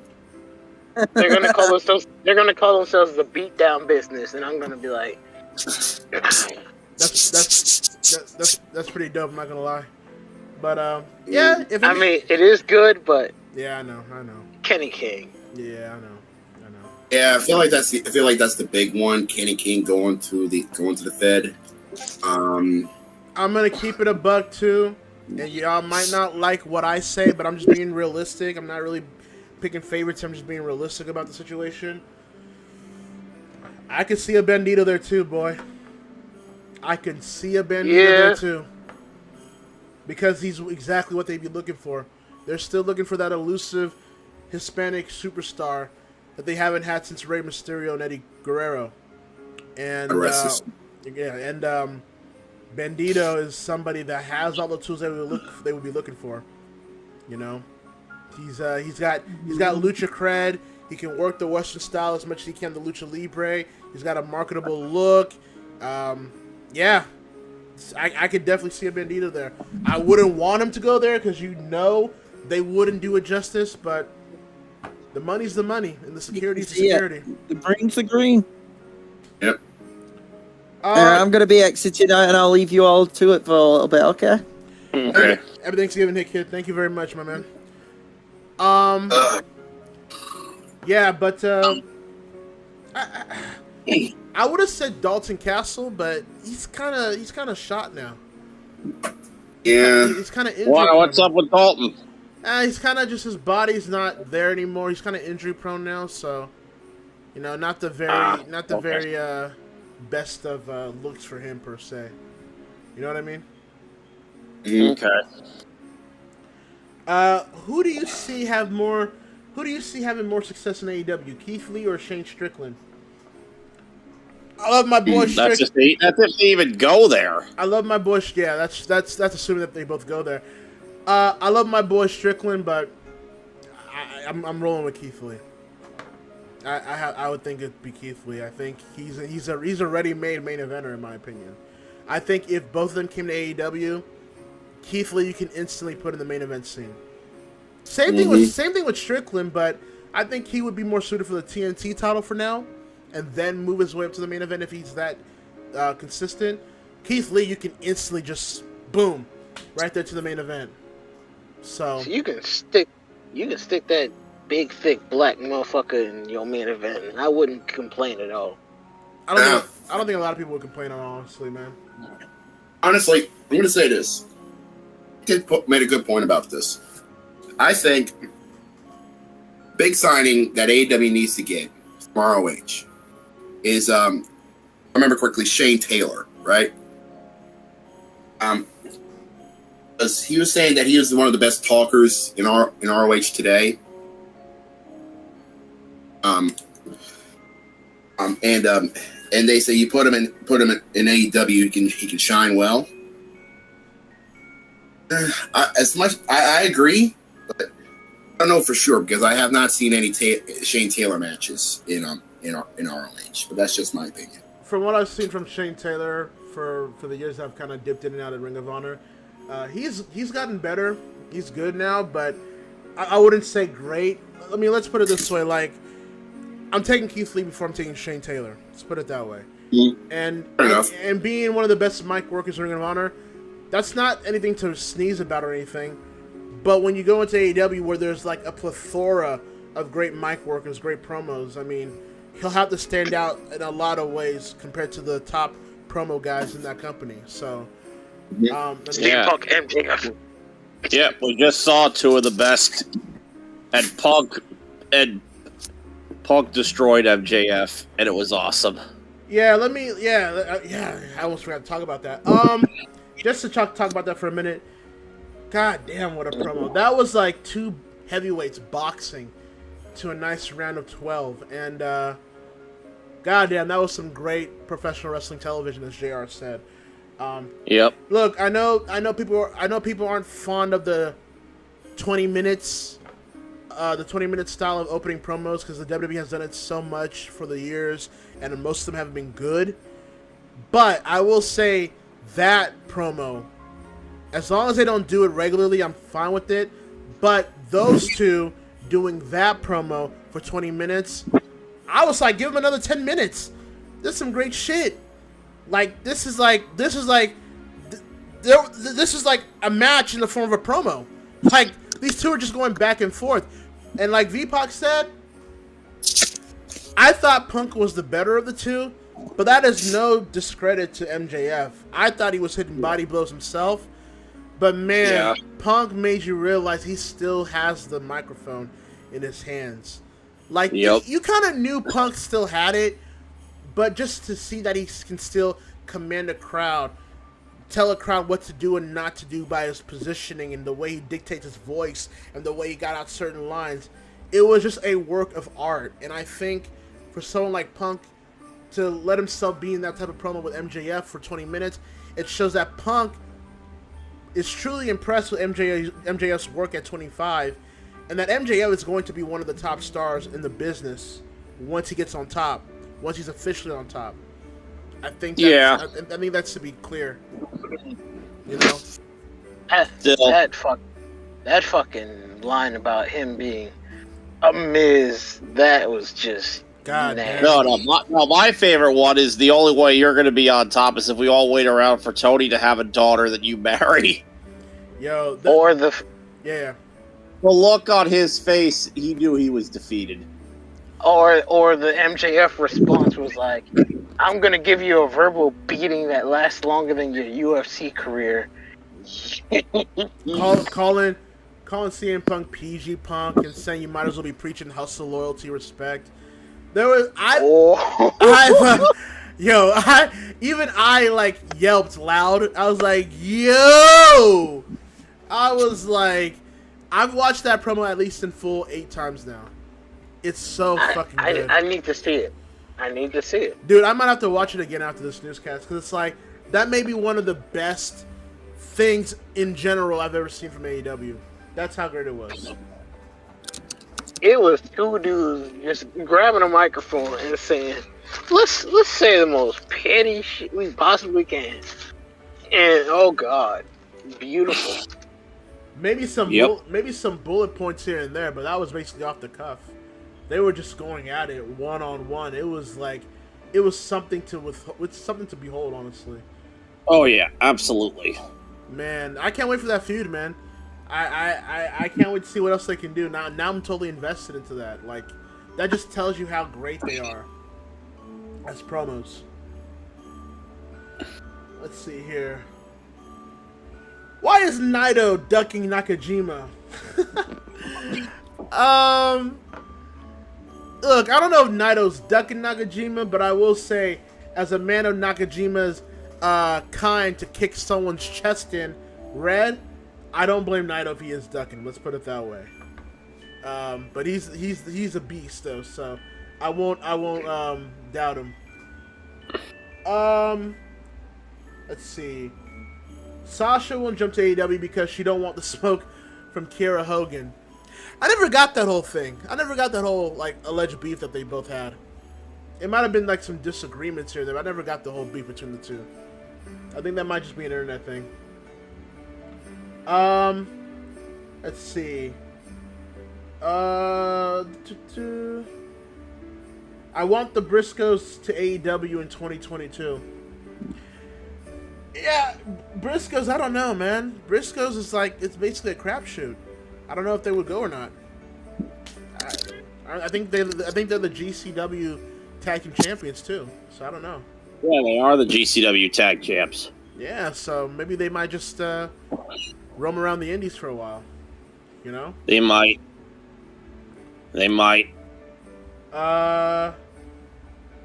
Do you prefer the classic look or the modern look of the female wrestling attire?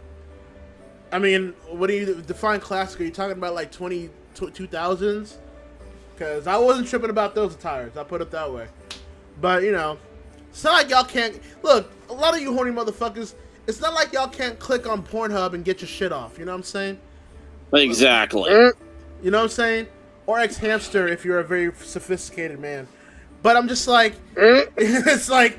Y'all can go ahead and beat your meat or some shit. You know what I'm saying? I like people were all like saying like, oh well, you know, Mandy Rose, you know. It's like, yeah, Mandy Rose and all. But I told someone like, I mean, Mandy can't do what Bella Danger can do for me. You know what I'm saying? So I gotta get my shit off. You know what I'm saying? So if Mandy ain't gonna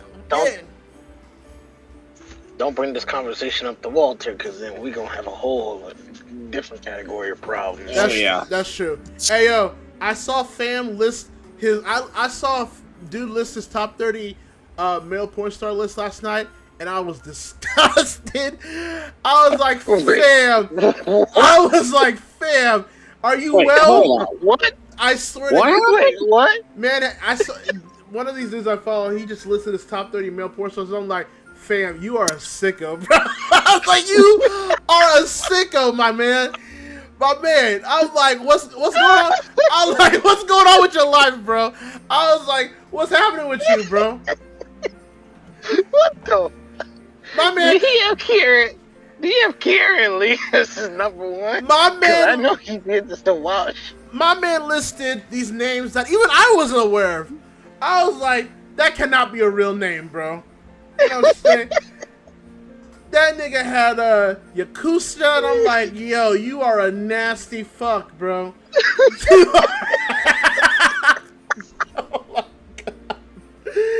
I'm like, dog, this man said Shawn Michaels, and I'm like, bro, you gotta go, bro. You gotta go. That man said on Thanksgiving Eve, let me name 30 porn stars, male porn stars, bro, and get my shit off. I'm like, fam, you lucky I know you're fucking around. I'd have blocked you for the quickness, my guy. Oh my god, bro. I'm gonna ask him in private, bro. Like, bro, you need a hug? Nah, actually, don't give me a hug, bro. Never mind. Don't give me a hug. I don't need no hug from you, bro. Nah, I'm good. Oh, skeet, motherfucker. Nah, I don't need that. No, bro. Nah, bro. That nigga be drinking pineapple, bro. I don't need that in my life, bro. I don't need my shit to I'm cool, bro. I'm staying out of this. Good man. You're smarter than us, then. Hey, look here, Mr. Brandy Love. I don't want to hear nothing about you staying out of this conversation. Oh, V-Pac is a man with acquired taste, huh? Yeah. You like Brandy Love. And there's other porn stars you like too, but you don't be talking about it out loud. Hey, man. But you here. Hey, man, he just like 2.0, man. He just wants a little taste, you know what I'm saying? He's just trying to get a little taste. And yes, Miguel. Hey, look, ain't nothing wrong with a cougar. Ain't nothing wrong. What's wrong with Brandy Love? Hey, man. Ain't nothing wrong with. Hey, you like what ain't you nothing like. wrong with a cougar. Yeah, you like what you like, bro. You a cougar too. So I mean, we ain't gonna have that conversation. No, I think there's a different name for that. Hey, listen, bro.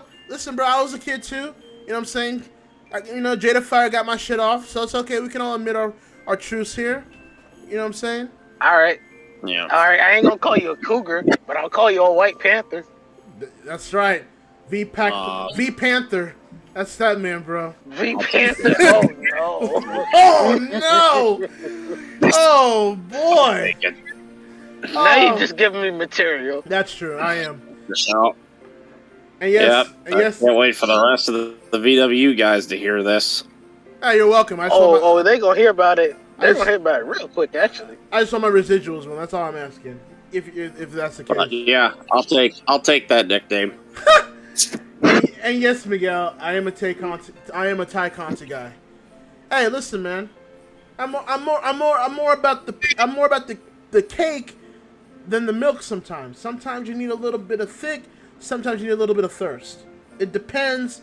It depends on the day and the time and the place. You know what I'm saying? But to answer that question, yes, I am. As far as I'm going these days, Cora Jade? I'm about to say, you ain't about to waste my time with Cora Jade. I mentioned Cora Jade earlier, okay?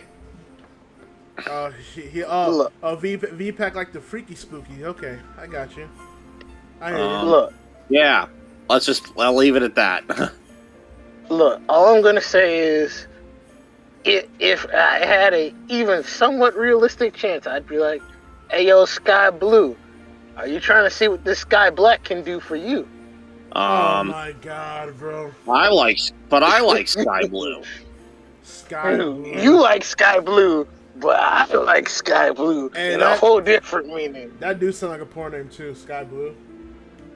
That's it probably is. Hey, if I did a little search, you know what I'm saying? If I did a little that no parental control search, might find a little thing. You mean the incognito mode? Oh, I ain't no pussy. I'll do it with my research history on. No, I ain't gonna do all that because at some point I gotta clear that. What did you call Cora Jade again? What? What did you say I was into again when I mentioned Cora Jade? You into that freaky spooky, man. Freaky spooky. Yeah. Well, you know what I meant. Yeah, I know. You know what I meant. You like to give a little bit of, you like to put a little coffin drops on her. I got you. Oh my Jesus. Not if I want to get punched in the face by Blake Christian. I'll fight him. That's fine. I'll tell him to do a flip. Look. And he hurts himself, bro. Do a flip and he hurts himself. I saw you on the chat say, "Oh, well, Sky Blue's a Dante." I'll fuck that man up too. You know what I'm saying? Wait, hold on a second. Yeah, she's with Dante Martin. Yeah. Sky Blue is okay. I'm hearing this for the first time. I mean, good for Dante Martin. Yeah, let my man win. Homeboy scored him a dime piece. Yep, let that man win, bro. You know what I'm saying? saying? Let that man win. Now all we need is Sky Blue and Dante Martin against Casey Catanzaro and Ricochet. I'm gonna stay away from that one because there's a Chase and Ranch joke in there somewhere, and that's too easy for me. Yo, but I don't think. But Ricochet ain't even with her no more. Ricochet's not. Wait. Yeah, that's right. Ricochet's not with Casey. Ricochet got a new girl. Wait, hold on. He broke up with Casey. Damn. Yeah. He got with the new ring announcer from NXT. Damn. Casey's fingers must have been too short for his ass. Yo. Fam, I'm about to eat, bro. What's wrong with you, man? What's wrong with you, my guy? Well. What's up with man? Maybe Ricochet could go back. Maybe Ricochet could go back with Tessa. That's exactly what I was implying. Tessa's fingers might have been. Her fingers might have been big enough for him. Oh my! She gotta lube him up with some spit first. I so regret inviting this discussion. Freaky spooky. I'm gonna remember that though. Holy shit! You know what? On that note, because food's about to get ready, gets my roommates done, so I'm about to get ready to eat here. Guys, thank you for this bullshit. I appreciate it. That's actually what I needed, man. If you guys want to say what you're thankful for before I close out, go ahead, man. V-Pac can go first. That's V Panther to you, Jamal. Yes. Oh yeah, V Panther. Nasty, man. I'm working on the next episodes of UCWL Showdown Overdrive.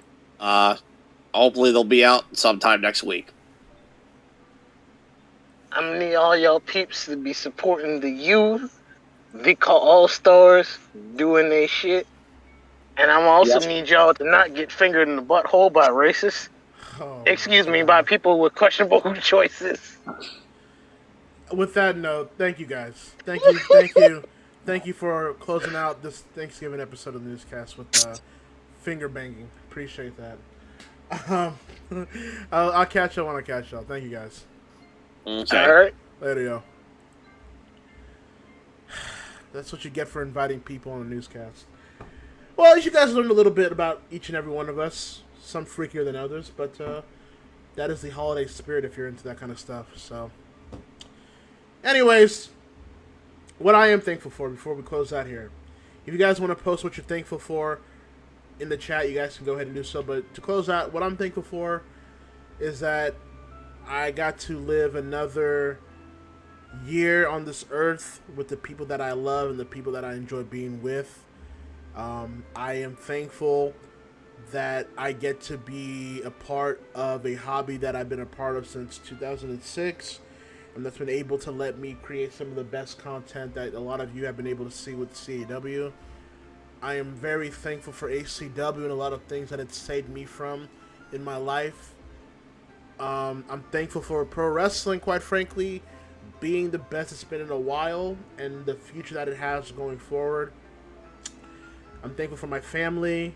I'm thankful for my close friends. I'm thankful that even if things look dire, we can be hopeful for a new tomorrow and for a new day. And I want to be thankful to the chat too and my fans, not from ACW as well, but from the Newscast. I want to thank you all for always supporting us, supporting me and what I do, and supporting what I try to create for all of you.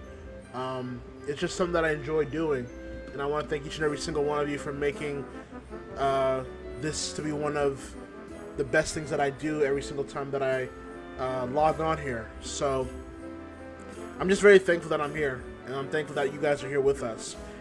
If you're going through anything in life, reach out to whoever. Call somebody that you can reach out to. You're not alone this holiday season. I know this is during the season people tend to go through things in life and they're not in good health. I just want to let you guys know that you are amongst good people. You're amongst good friends. Reach out if you can, because we want you to be a part of life. We want you to be a part of everything that you're surrounded with.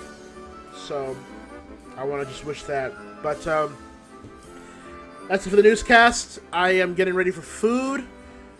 I'm going to be in a coma, so it's been nice knowing all of you motherfuckers.